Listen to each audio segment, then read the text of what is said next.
नमस्कार। News observer के खास कार्यक्रम विशेष में आपका हार्दिक स्वागत है। आज हम चर्चा करेंगे कोरोना के बढ़ते दुष्प्रभाव के बारे में और जिस तरह से कोरोना की दूसरी लहर आ रही है उसे देखते हुए मध्य प्रदेश विधानसभा का बजट सत्र भी तय अवधि के पहले ही समाप्त कर दिया गया। हालांकि इस बात को लेकर कांग्रेस के कुछ विधायक नाराज नजर आए और इसी मुद्दे पर उन्होंने सदन में आज बहिष्कार भी किया अंतिम समय में। हालांकि सरकार का पूरा कामकाज तब तक निपट चुका था और बजट जो है वो चर्चा के बाद पास भी हो गया, किंतु कुछ विभागों पे चर्चा नहीं हो पाई तो कोरोना का हवाला देकर सरकार ने उसे पास भी करा लिया और साथ साथ सदन अनिश्चित काल के लिए स्थगित भी हो गया। आज हम इसी विषय पर चर्चा करेंगे और ये जानने की कोशिश करेंगे कि कोरोना का जो दुष्प्रभाव है वो क्यों और बढ़ता चला जा रहा है और स्वास्थ्य विभाग इस समस्या से निपटने में क्यों सक्षम नहीं है। चर्चा की शुरुआत करें उससे पहले दो मेहमानों का परिचय जो इस परिचर्चा में भाग लेंगे। बात बीजेपी की करूं, बीजेपी से वरिष्ठ नेता हैं अनिल चौधरी जी, बीजेपी का पक्ष रखेंगे। कांग्रेस की बात करूं, कांग्रेस से संतोष परिहार जी हैं, कांग्रेस का पक्ष रखेंगे। आप दोनों का बहुत बहुत स्वागत। और सबसे पहला सवाल यहाँ अनिल जी आपसे कि जिस तरीके की परिस्थितियां आप देख रहे हैं कि अब कोरोना की दूसरी लहर जो है वो सामने आ रही है और ऐसे में कांग्रेस जो है वो ये आरोप लगा रही है कि साहब आप चूँकि अपने हिसाब से जो है कोरोना का इस्तेमाल करते हैं। नहीं, ये आरोप निराधार हैं, इनका कोई औचित्य नहीं है। देखिए, लगातार पिछले 10 एक दिन से बल्कि हफ्ते भर का हो कि इस पे चर्चा हो रही थी कि भाई नाइट कर्फ्यू पे प्रशासन शासन बिल्कुल गंभीरता से उस पर चर्चा कर रहा था और अगर ये स्थगित किया गया है सदन सत्र तो उसमें भी जो है नेता प्रतिपक्ष की सहमति रही, उसमें बुला के सब चर्चा हुई, उसके बाद ये निर्णय लिया गया है। सर्वसम्मति से कहेंगे कि ये निर्णय है। तो इसमें कांग्रेस अगर आरोप लगाती है तो ये मिथ्या है, मैं नहीं समझता कि इसमें कोई गंभीरता है। बिल्कुल, कांग्रेस में दिग्विजय सिंह ये आरोप लगा रहे हैं कि T20 क्रिकेट के लिए कोरोना की गाइडलाइंस बताकर दर्शकों को जाने से रोका जाता है और अगर उसमें यानी क्रिकेट मैच में जाने से रोका जा रहा है तो बाकी जगह भी रोका जाना चाहिए, परंतु कुंभ के मेले में रोकने की कोई व्यवस्था नहीं है, श्रद्धालु जा रहे हैं। क्या कहेंगे आप? देखिए, दिग्विजय सिंह को ना मालूम क्या दिक्कत होती है कोई भी धार्मिक आयोजनों में, उनका इस तरह के वक्तव्य बड़ा अजीब, मैं क्या शब्द बोलूं समझ में नहीं आता कि क्यों वो एक विशेष समुदाय के लिए ही ऐसे सारे शब्दों का या इस तरह का विरोध प्रदर्शन करते हैं। मेरी समझ में नहीं आता कि वो, और उनकी बात को लेकर शायद कोई गंभीर भी नहीं रहता।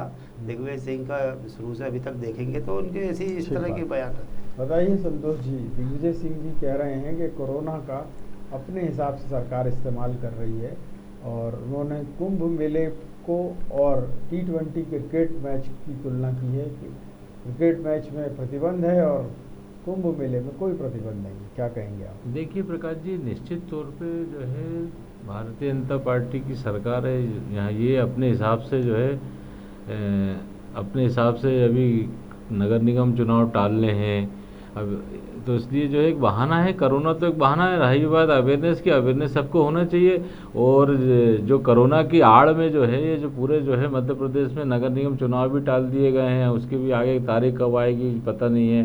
तो अभी कुंभ में और जो कोरोना अस्त्र है इसका उपयोग सिर्फ बीजेपी करती है या कांग्रेस? देखिए समर्थक दल भी करते हैं। देखिए प्रकाश जी, कांग्रेस बीजेपी कोई भी पार्टी हो, नियम सबके लिए एक होना चाहिए। कोरोना की आड़ में ये इनके जो इतने सारे कार्यक्रम हो रहे हैं, कोई भी कार्यक्रम हो उसमें भीड़ के अंदर जो है कोई पालन हो रहा है क्या? इनकी रैली में कुछ वो हो रहा है क्या? ठीक बात है। तो अब ये बात उठती है कि जैसा आज संसदीय कार्य मंत्री डॉक्टर नरोत्तम मिश्रा ने कहा कि दिग्विजय सिंह जी को आखिर आपत्ति क्या है, जैसा कि अभी अनिल चौधरी जी भी उठा रहे थे यही बात कि हिंदू धर्म पर ही प्रहार वो क्यों करते हैं दिग्विजय सिंह जी। वो ये क्यों नहीं कहते हैं कि महाराष्ट्र में कांग्रेस समर्थित सरकार है, वहाँ बाकी सबको छूट है और हिंदू समाज के जितने भी धार्मिक स्थल हैं वो बंद हैं, तो लोगों को थोड़ी सी आपत्ति इस पर होती है कि राम मंदिर के निर्माण की बात हो, उसकी तिथि की बात हो, हिंदुओं पर ही कटाक्ष क्यों करते हैं? नहीं, क्या है प्रकाश जी, हिंदुओं पे कटाक्ष वाली कोई बात नहीं। सभी की बात अपन जो है अपन भारतवर्ष में रहते हैं, सभी समाज सारी चीज़ें वो है। हिंदू कटाक्ष वाली क्या बात है? कोरोना की बात चल रही है कि अगर सभी जगह नियम कानून लागू होने चाहिए। अब ऐसे ये रैली कर रहे हैं, अभी चुनाव भी वहाँ के डिक्लेयर हो गए, आपको पता होगा दमोह में, वहाँ के लिए कोरोना नहीं है। ये तो कोरोना के नाम पे ढोंग करके दिखावा कर रहे हैं कि सरकार जो है अपने हिसाब से कोरोना का इस्तेमाल कर रही है। अवेयरनेस सबको होना चाहिए, सब करने चाहिए, ये तो करेंगे नहीं। ये तो क्या है, कोरोना को आपदा को अवसर में बदलने के लिए जो है कुछ भी सरकार अपने हिसाब से चला रही है। वो बताइए अनिल जी, ये जो आरोप आप पर लग रहा है कि आप अपने हिसाब से चीज़ों को मोल्ड कर रहे हैं, ये इनका कहना है कि कोरोना नहीं है, तो विजयलक्ष्मी साधु भी वो नाटक कर रही है जो अस्पताल में जाके पड़ गई है बिल्कुल बेड पे कि साहब मुझे, तो वो आप बता दीजिए कि वो पॉजिटिव नहीं है। तो इस तरह के बयान देने से पहले संतोष जी सोच लें, ये बिल्कुल इसमें नया स्ट्रेन है। मेरी बात सुन, देखिए गंभीरता रखा करिए, मैं आपकी बात सुनता हूँ। आप ये बताइए और आप आपदा के अवसर, तो आपदा का अवसर में, तो आपदा में अवसर तो 84 में ढूंढा गया था, जो एंडरसन को भगा दिया गया था। तत्कालीन मुख्यमंत्री अर्जुन सिंह ने, तत्कालीन प्रधानमंत्री राजीव गांधी ने माल लेके वहां से आपदा में अवसर उन्होंने ढूंढा था। यहाँ तो सरकार बिल्कुल मुस्तैदी से लड़ रही है। आपदा का अवसर में आपने तलाशा था वो कि उससे पैसे लेके उसे रातों रात भगा दिया था। जो है ना चोरी हो रही है, डाका डाल रहे हैं, सब जानते हैं गाड़ी कमाई को किस तरह से। आज उन पीड़ितों को दिल से जब बद्दुआ है जो आज विपक्ष में बैठे हुए, जब से ही लगातार, क्योंकि तुम जो है अपने कर्तव्यों का पालन नहीं करते हो।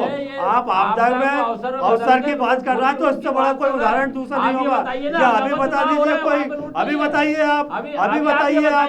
दमोह में चुनाव की घोषणा, दमोह में चुनाव होना ही है, शायद आपको जानकारी नहीं है संविधान की, या कि कितने दिन में चुनाव होना चाहिए।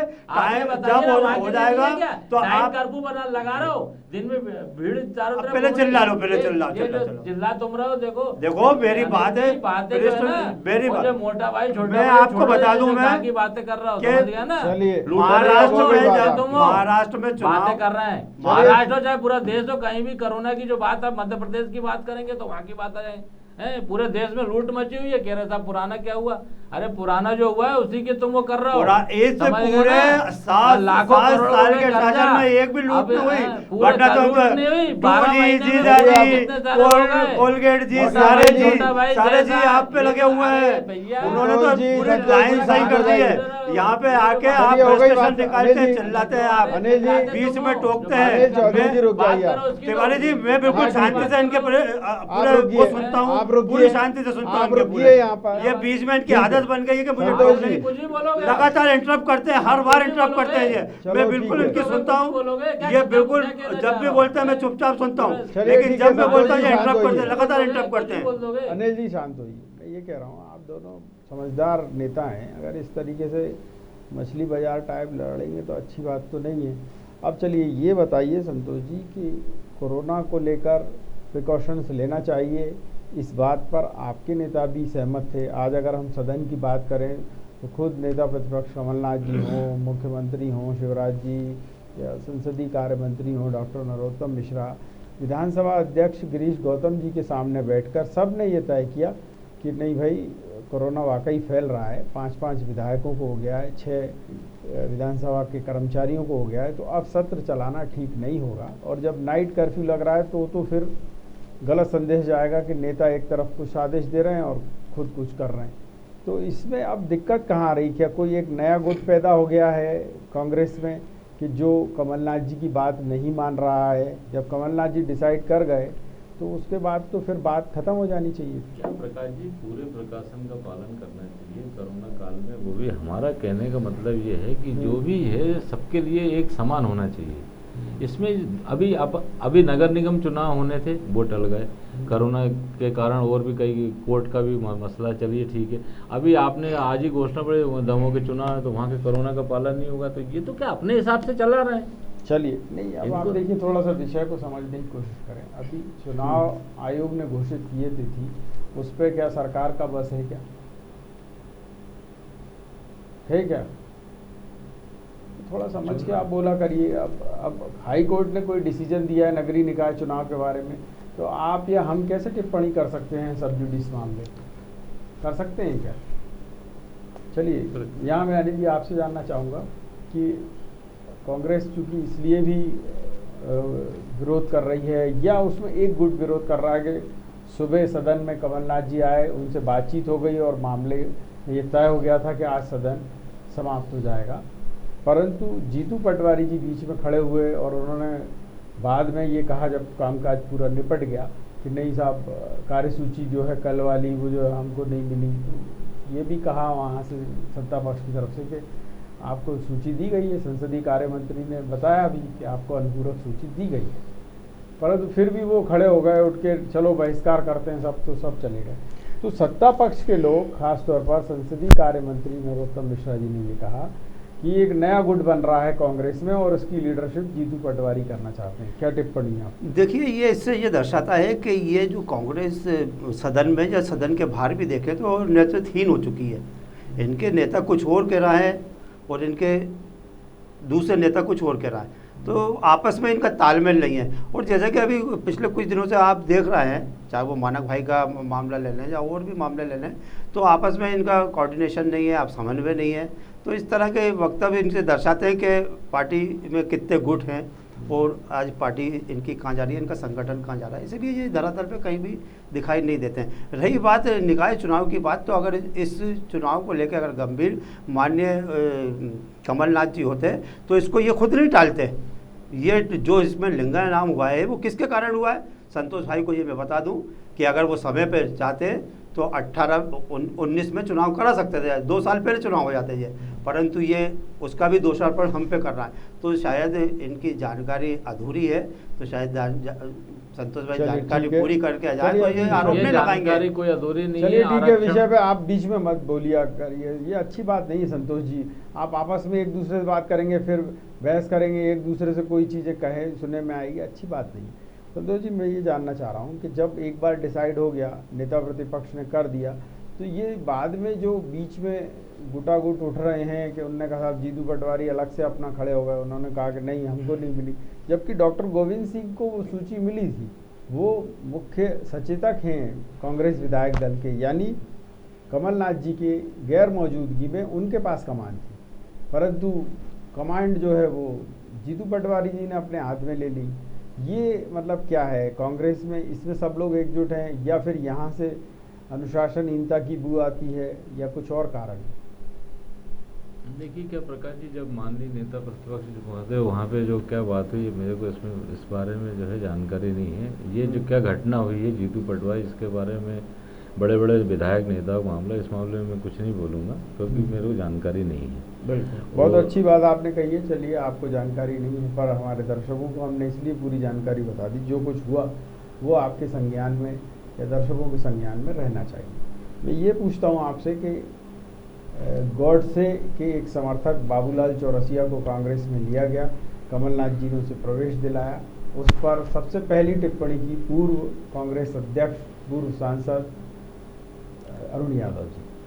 उन्होंने कहा कि ये मेरे विचार हैं कि ऐसे लोगों को नहीं लेना चाहिए था पार्टी में। उसके बाद लक्ष्मण सिंह जी का भी बयान आया, उसके बाद दिग्विजय सिंह जी का भी आया, बहुत से नेताओं के बयान आए, पर मानक अग्रवाल ने जब बयान दिया तो उन पर कार्रवाई कर दी गई कि 6 साल से के लिए इनको निष्कासित किया जाता है।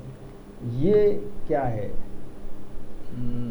देखिए क्या है प्रकाश जी, मानक अग्रवाल जी एआईसीसी के मेंबर हैं, बहुत वरिष्ठ नेता हैं, 40 साल से कांग्रेस के उसमें हैं, और इतने बड़े नेता और पे जो कार्रवाई हुई है, अब अभी अनुशासन जो समिति जो है मध्य प्रदेश कांग्रेस कमेटी के, जब इतने बड़े लेवल पे, तो मैं इसमें क्या बोलूँ। जहाँ तक आप बात गोडसे की बात कर रहे हैं, तो गोडसे की विचारधारा को अगर कोई छोड़ के प्रकाश जी अगर कांग्रेस में गांधीवादी विचारधारा में आ रहा है, तो इसमें कहीं ऐसा कोई बहुत ज़्यादा वो नहीं है। अब हर आदमी व्यक्तिगत अपने जो है विचार के सकते, और कार्रवाई मैंने आपसे बोला ना प्रकाश जी, कार्रवाई जो है कांग्रेस की मध्य प्रदेश की अनुशासन समिति ने करी, माननीय अध्यक्ष जी वो है, और मानक भाई बहुत वरिष्ठ नेता है, उनके बारे में मतलब कांग्रेस में उनको अपने विचार कहने का वो था, और उसमें जो कार्रवाई करी ये सब बड़े लेवल का मामला था। अब इस मामले में मैं कुछ नहीं बोल चलिए, सकता। मैं इसलिए कह रहा हूँ कि आज दो डिफरेंट मामले हैं। कल का ये मामला है जिसमें माणक जी पर आपने कार्रवाई की है। आज जब नेता प्रतिपक्ष हों या मुख्य सचेतक हों डॉक्टर गोविंद सिंह, वो लोग एक अलग लाइन लेकर चल रहे हैं, बीच में एक अलग लाइन आ गई, तो उससे सदन में बैठे हुए विधायक भी तो भ्रमित होते हैं कि लीडरशिप किसके हाथ में है। लीडरशिप नेता प्रतिपक्ष के हाथ में है। नेता प्रतिपक्ष तो जो उनकी तय गैर करेंगे, मौजूदगी सबने में सब सारे सुनिए लोगों सही, ने चुना है, उनके सबको करा उनकी है। गैर मौजूदगी, जैसे वो फर्स्ट हाफ में ही आके चले गए थे, अब सेकंड हाफ में जब विधानसभा का अगर हम बात करें तो उनकी गैर मौजूदगी में डॉक्टर गोविंद सिंह जो मुख्य सचेतक हैं कांग्रेस विधायक दल के, वो उनकी पद पर थे या जिसको कहें उनके प्रभार में थे, पर उनकी बात सुनी नहीं, वो तो कोई और लीड लेके निकल लिया। अब माननीय विधायक गोविंद सिंह जी सबसे वरिष्ठ विधायक हैं, उनकी अगर लीड उनने जीतू पटवारी जी ने ली, तो अब इसके बारे में तो वही बता पाएंगे। ये पहली बार नहीं हुई ना, सत्र जिस दिन शुरू हुआ उस दिन, ये देखिए आप ऊपर देख रहे होंगे, डॉक्टर गोविंद सिंह देख रहा हूं। ये कहते नजर आ रहे हैं, जब उनसे पूछा गया कि भाई आपके बाकी के 2-3 नेता कह रहे हैं कि इस बार जब सत्र शुरू होगा बजट का, तो साइकिल से प्रदर्शन करते हुए लोग विधानसभा आएंगे ताकि लोगों को ये पता चले कि हाँ महंगाई के विरोध में कांग्रेस है। परंतु डॉक्टर गोविंद सिंह ने कहा मुझे तो पता नहीं है कि साइकिल पे आएंगे, घोड़े पे आएंगे, गधे पे चढ़ के आएंगे। और अंत में ये हुआ कि वो तो साइकिल पे नहीं आए डॉक्टर गोविंद सिंह, और जो थोड़ी बहुत साइकिल चलाई तो उनकी सांस फूल गई, तो वो सब साइकिल फेंक के सीधे जिसको कहें जीप में और कार में बैठ के निकल लिए। मैं ये पूछना चाह रहा हूँ, ये आपस में सामंजस्य नहीं है या फिर हारी हुई सेना की तरह, जिसमें कहना कि हर सिपाही सेनापति बन के घूम रहा है? नहीं, हारी हुई सेना वाली तो कोई ऐसी बात इसलिए नहीं है प्रकाश जी, कि सारे विधायक आज भी संख्या बल में ऐसा बहुत ज़्यादा कम नहीं है, थोड़ा ही अंतर है। और हारा हुआ जीता हुआ तो जो जीत जाता है वो सिकंदर हो जाता है। जहाँ तक जो है विपक्ष की जो भूमिका है उसके अंदर जनता के बीच में काम करना चाहिए। सारे विधायक लोग अपने अपने उसमें कर रहे हैं, और जनता के वो है हारे हुए और जीते उससे क्या दो लड़ते तो जीतता मैं है आपको उसमें। 2-3 उदाहरण देता हूं जिनको लेकर आप पिछले 6 महीने से या साल भर से निरंतर बयान दे रहे हैं, आप और आपके नेता। ठीक है, अब इसमें ताज़ा तरीन मामले की बात करें तो सीधी बस दुर्घटना की बात कर सकते हैं आप, कि सीधे सीधे 50 लोगों की उसमें मौत हो जाती है। उस विषय को आपको लेकर आना था सदन में, आप लेकर भी आए बहुत अच्छे ढंग से। कमलेश्वर पटेल ने उस पर ध्यानाकर्षण भी रखा। नहीं, संजय यादव ने भी बहुत अरे बड़ा सुन तो लीजिए, ध्यानाकर्षण रखा, नेता प्रतिपक्ष उसी दिन गायब। देखिए प्रकाश जी, नेता प्रतिपक्ष गायब, लेकिन सदन में चर्चा हुई, कमलेश्वर पटेल जी ने भी रखा, संजय यादव जी ने भी रखा, और अब हो गया, मतलब सब दमदारी से रखा। चलिए आगे का उदाहरण ले लीजिए।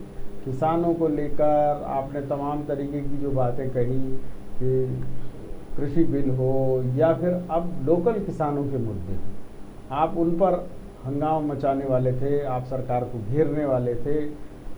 कर्ज माफी आपके लिए बहुत बड़ा मुद्दा था, और इस बार सदन में आप उस पर भी सरकार को नहीं घेर पाए। नहीं, अभी चर्चा और होती ना प्रकाश जी, कर्ज माफी में होती क्वेश्चन लगा हुआ था। कृषि वाला तो काम निपट गया था। कर्ज माफी में संजय यादव ने भी उठाया था मामला, नहीं देखिए, दिखा था उसके अंदर। अब आप सुनिए, अब आपका दो अलग अलग चीजों को एक साथ मत क्लब करें। कर्ज माफी में चर्चा, मैं जो कहना चाह रहा हूँ वो ये है कि सदन में सरकार को घेरने का मतलब होता है कि संबंधित पूरी सरकार को आप इतना कस दें कि वो उस विषय के अलावा कहीं टसमसी ना हो पाए जब तक वो जवाब ना आ जाए।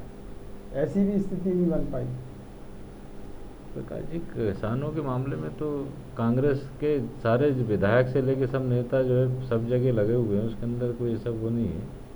और मैं तो आपसे सदन की पूछना चाह रहा हूँ। नहीं, सदन में उठाया था, मुद्दा उठाया था संजय यादव ने। देखिए, मुद्दा उठाना अलग बात है, चर्चा भी हुई। सरकार को घेर के और उसकी जवाबदेही तय करना अलग बात है।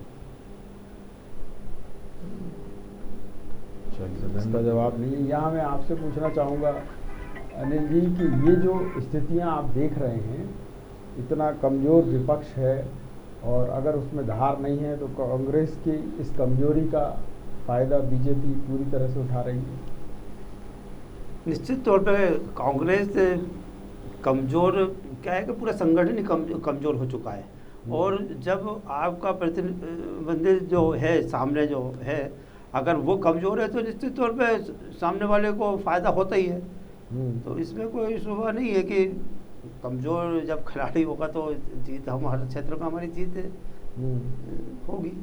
तो नहीं, पर इसमें कई बार जो लोकतंत्र के प्रहरी हैं उनको ये लगता है कि कहीं ऐसा ना हो कि सरकार में निरंकुशता का भाव आ जाए, क्योंकि सत्ता पक्ष को अंकुश में रखने के लिए, उसको नियंत्रण में रखने के लिए तो विपक्ष है ही, और इतना मजबूत विपक्ष कि बहुत ज़्यादा अंतर नहीं है। हाँ, 20 सीटों में ही सारा खेल जो है वो आपको नज़र आता होगा। पर सवाल ये है कि इसके बाद भी कांग्रेस एकजुट नहीं हो रही, तो कुछ आपकी रणनीति है ये कि सब बिखरे ही बिखरे रहें? देखिए हमारी रणनीति क्या है, ये तो हम शासन बिल्कुल सुचारू रूप से चला रहा है, अच्छे से चला रहा है, और ये कहीं ना कहीं उस बात को नहीं उठा पा रहा है। तो ये अब विपक्ष को मजबूत बनाना, जब विपक्ष को हम मुद्दे खुद ढूंढ के दें, ये हमारा काम थोड़ी। तो विपक्ष को खुद मेहनत करना चाहिए। हम भी रहे, कई साल हम विपक्ष में रहे, हमने सदन से लेकर सड़क तक प्रदर्शन किए और जंगी प्रदर्शन किए हैं। हमारे नेताओं ने इन्हीं सड़कों पे, भोपाल की सड़कों पे लटका है, गिरफ्तारियाँ दी हैं, केस लगे हैं, 50 केस लगे हैं माननीय शिवराज सिंह चौहान जी पे। तो कुछ आपने चैम्बर से, ऐसी चैम्बरों से निकल के रोड पे आना पड़ेगा जनता की लड़ाई के लिए। अगर आपके पास वाकई मुद्दे हैं, सरकार कहीं गलती करती है तो जैसे हमने किया है, क्योंकि बहुत ज़्यादा ऐसे मुद्दे हैं नहीं जो कि ये कर पाएँ, क्योंकि सरकार बिल्कुल जनता के हित में काम कर रही है। निरंतर पिछले 15-16 साल से पब्लिक के बीच में जाती है, उनकी अच्छे बुरे जो भी उनकी तकलीफ है उनको दूर करती है, उनसे संवाद करती है और उसका निराकरण करती है। तो विपक्ष को उतना मौका मिल नहीं पाता है सरकार। चलिए, यहाँ पे आपसे पूछना चाहूँगा संतोष जी, कर्ज माफ़ी एक बहुत बड़ा मुद्दा है और कांग्रेस इस बारे में सवाल पूछ भी चुकी सदन में जो बातें सामने आई या जो बात सरकार ने कही है कि कर्ज माफ़ी आपका विषय था, क्या कहेंगे आप? देखिए प्रकाश जी, हमने किसानों के उसमें जो भी हमने जो करा वो किसानों के सामने है। हमारा विषय था, ठीक है, मना कर दीजिए कि नहीं करेंगे। हमारे जब किसानों की समस्या थी, हमारे मना कर दिया उन्होंने, तो क्या तो मना कर दिया, ठीक है भाई, उसका जवाब देंगे। नहीं, आपके कुछ नेताओं ने ये कहा कि सरकार की हैसियत से हमने ये निर्णय लिए थे, पर वहाँ भी सत्ता पक्ष ये कह रहा है कि ये सरकार की हैसियत से नहीं थे। कांग्रेस ने अपने घोषणा पत्र में कहा था कि कर्ज माफ़ी करेंगे 10 दिन में 2 लाख की, आप नहीं कर पाए तो बात खत्म हो गई। ये तो क्या है प्रकाश जी, झूठी बातें जो बोलना जो है ना कि जो है 10 दिन में कर्जा माफ जो है ना, ये असल में क्या, ये हंसी के पात्र बनते हैं हमारे जो है भारतीय जनता पार्टी, जो 10 दिन में कर्जा, 10 दिन के अंदर जो भी अभी तक किसानों के इतनी बड़ी राशि में जो कर्जा माफ हुआ, ऐसा कभी हुआ ही नहीं है। अब इसके अंदर जो है आगे पूरा करते, हम नहीं कर रहे मत करो आप। किसान आने वाले समय में जो है भाई, ये तो क्या दम्भ में चल रहा है, हम दो और हमारे दो की सरकार, तो इसके अंदर क्या काय का वो कर रहा हूँ, चलिए हंसी से थोड़ी वो चल जाएगा। और आपको नहीं लग रहा कि यहाँ कांग्रेस जो है बैकफुट पर आ गई? बिल्कुल बैकफुट पे नहीं, कांग्रेस किसानों के साथ है। बैकफुट में रामराज।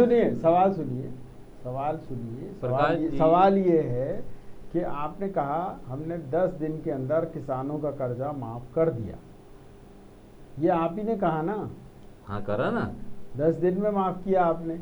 प्रकाश जी, अरे सुन तो लीजिए, होते से ही अगर आपने माफ कर दिया, हमने होते से माफ कर दिया, आप भी ऐसे कह रहे हो कि 1 घंटे में किया ना आपने? 1 घंटे में कर दिया, 10 दिन की तो बात ही नहीं है। और तो उसके बाद लगातार, अब सुन लीजिए, लगातार किस्तों में दिया जाए। आपका होते ही तो मानते भी नहीं थे, विधानसभा में जब मालूम पड़ा तो माने तो झूठे हो गए। तो फिर हमसे क्यों करवा रहा हो? अरे तो मत करो ना, कर दिया आपने तो हम क्या करेंगे? मत करो ना, उसमें क्या है, आप तो 200 लीटर डीजल करो, पेट्रोल करो, लूट लो पूरे प्रदेश को, सारी संस्थाएं वो कर दो, करो ना। क्या करना संतोष जी, मैं ये कह रहा जो करना हो करो। मैं ये पूछ रहा हूँ, क्या आपके नेताओं की स्टडी नहीं है? देखिए हमारे नेताओं की, सुन लीजिए, अरे पहले सवाल सुनिए जी, हमारे नेताओं की बहुत अच्छी स्टडी है और स्टडी के हिसाब से ही हमने माफ कर दिया आपने इतनी जो राशि, इतनी पूरा काम, इतनी जो राशि हमारे पास जो समय मिला उसमें हमने करा। तो यही तो उतनी बड़ी रकम मैं संतोष जी जो पूछना चाह रहा हूँ, सवाल का जवाब दे दें कृपया। मुझे ये बताइए कि जब आपने कर्जा माफ कर दिया तो सदन में चाहे संसदीय कार्य मंत्री हो डॉक्टर नरोत्तम मिश्रा, उनने ये उठ के पूछा कि जब आप कह रहे हैं कि कर्जा माफ कर दिया तो हम क्या करें? प्रकाश जी ये तो क्या एक बात, अगर नहीं किया आपने, अगर नहीं किया तो उन्होंने कहा आप स्वीकार कर लो कि हम 1.5 साल तक रहे, हम नहीं माफ कर पाए। देखिए प्रकाश जी, आप दोनों बातों में कोई एक बात तो स्वीकार करो। हमने जो कर्जा जो हम किस्तों में माफ करना चाह रहे थे उस समय हमने जितने होते आगे और कर देते। हाँ, ये आपने अब आपने मार्के की बात कही, ये आपने अब मार्के की बात कही कि किस्तों में माफ करने वाले थे। जितनी बड़ी राशि किसानों के उसमें गई है ना प्रकाश जी, मध्य प्रदेश के इतिहास में कभी उतनी बड़ी राशि नहीं गई। इन्हें क्या दिया किसानों को? 5,000 करोड़ दिए थे बस सरकार ने, आपको पता है कि नहीं? इतनी बड़ी राशि जो इनने कितने दे दिए? अरे आप सुन तो लीजिए, देखिए, देखिए अब आप तो आंकड़े की बोल रहे हैं। हाँ। टोटल 11,000 करोड़ रुपया कांग्रेस सरकार ने किसानों के खाते में ये डाला। छोटी रकम है क्या प्रकाश जी? अरे आप सुन तो लीजिए, कर्जे की भारतीय बात है जनता ना। पार्टी ने 10,000 करोड़ डाल दिए अरे क्या? हाँ, अब आपको ये भी नहीं पता है। मैं आपको जो कहना चाह रहा हूँ वो ये है, उससे ज्यादा राशि तो पिछले 3 सालों में किस तरीके से चली गई। 3 साल में उसमें 18 गिन रहा हूँ और ये 20 और 21 गिन सकते हो आप। तो मैं जो कहना चाह रहा हूँ वो ये है कि सरकार को क्या अफसरों ने मूर्ख बनाया? आप कह रहे हैं कि 5,000 करोड़ का तो आपने प्रावधान ही रखा था बजट में, पता है कि नहीं आपको? आपकी सरकार ने जो 19-20 का बजट आपकी सरकार लाई थी उसमें मात्र 5,000 करोड़ कर्ज माफ़ी के लिए थे। एक बात। दूसरा ये है कि चाहे शिवराज की सरकार कितनी भी मतलब ऐसी घोषणा नहीं की हो, पर 10-10 हज़ार करोड़ रुपए किसानों के खाते में कैसे गए? बीमा के नाम पर। दूसरा जो आपदा हुई, चाहे ओला की हो, चाहे बारिश की हो, चाहे सूखे की हो, उसमें पैसा चला गया इतना। मैं तो ये पूछना चाह रहा हूँ, क्या ये स्टडी आप लोगों की थी नहीं कि बस अपन ने घोषणा कर दी, अपन तो मान रहे हैं जनता अपने साथ है? नहीं, क्या प्रकाश जी, स्टडी पूरी थी। ये तो क्या है कि आपदा में कैसे पैसे बढ़ते हैं, बीमा में कैसे क्या राशि का कैसा क्या होता है, ये तो क्या है कि पूरे उसके अंदर दिख रहा है। आप तो और आगे और दिखेगा उसके अंदर। वो तो कांग्रेस ने जो करा वो सामने। अब मुझे रामराज आ गया, सब सस्ता हो रहा है। अभी अंतिम सवाल यहाँ पर अनिल जी, चूंकि अब कोरोना की बात हो रही है तो सदन स्थगित हो गया, अच्छी बात है, ठीक है। अनिश्चित काल के लिए स्थगित है क्योंकि कोरोना की गाइडलाइंस का आपको पालन करना है। पर सवाल ये भी है कि ये लहर दोबारा इतनी हावी क्यों हो रही है? क्या स्वास्थ्य महकमा इंतजामात नहीं कर पा रहा है प्रॉपर, इस वजह से ये लहर ज़्यादा बढ़ी है? नहीं प्रकाश जी, ऐसा नहीं है। देखिए कि स्ट्रेन सिर्फ मध्य प्रदेश में या हिंदुस्तान में या भारत में नहीं है, कई देश इसमें आए, नई स्ट्रेन आई है, उसका स्टडी कर रहे हैं हमारे वैज्ञानिक और शासन प्रशासन पे नजर। अंतिम सवाल यहाँ पर आपसे संतोष जी कि कोरोना का नए स्ट्रेन होने का ये जिस तरीके से एक बात आई है या स्टडी होने की बात आई है, अब क्या लगता है आपको कि इस विषय पे भी राजनीति होनी चाहिए या फिर कोई एक मत होकर सरकार को ऐसे पुख्ता इंतजाम करना चाहिए कि इकोनॉमी भी खराब ना हो और लोग पालन भी करें? देखिए क्या प्रकाश जी, कोरोना का दूसरा ट्रेंड आया, सबको जो है उसके अंदर एक मत से सभी उसका पूरा गाइडलाइन का पालन करना चाहिए। व्यवसाय नहीं बिगड़े उसके बारे में ध्यान देना चाहिए। लूट का साधन नहीं बना जो अस्पतालों ने अभी तक इतना लूटा है और लूटेंगे, इनके बारे में रुका हुआ। बहुत बढ़िया बात संतोष जी ने कही है और वाकई ये बहुत जरूरी हो जाता है कि जब कोरोना की दूसरी लहर सामने दिख रही है तो सरकार किस तरह के इंतजाम कर रही है। कहीं ऐसा तो नहीं जनता को प्राइवेट अस्पतालों के लिए लूटने के लिए छोड़े जा रहा हो? सवाल ये भी है कि अगर सरकार इंतजाम कर रही है तो फिर प्राइवेट अस्पतालों की जगह सरकारी अस्पतालों को साधन संपन्न क्यों नहीं बनाया जा रहा है? पिछले साल भर से जो नाटक चल रहा है क्या वो और भी जारी रहेगा? ये सवाल कांग्रेस भी उठा रही है और साथ साथ जनता के मन में भी आ रहे हैं। परंतु यहाँ जनता को भी समझना होगा कि बिना सोशल डिस्टेंसिंग का पालन किए, बिना मास्क को लगाए हुए या कोरोना गाइडलाइंस का पालन किए हुए बिना बड़े बड़े देश नहीं उभर पा रहे हैं। तो फिर भारत में तो आबादी भी ज़्यादा है, तो ऐसे में कोरोना को लेकर वाकई सबकी जिम्मेदारी बनती है कि इस पर राजनीति ना हो, संजीदगी से काम हो। न्यूज़ ऑब्जर्वर के खास कार्यक्रम विशेष में इतना ही, लेकिन यहाँ बेबाक खबरें तो जारी रहेंगी। आप देखते रहिए न्यूज़ ऑब्जर्वर यानी सिर्फ खबर।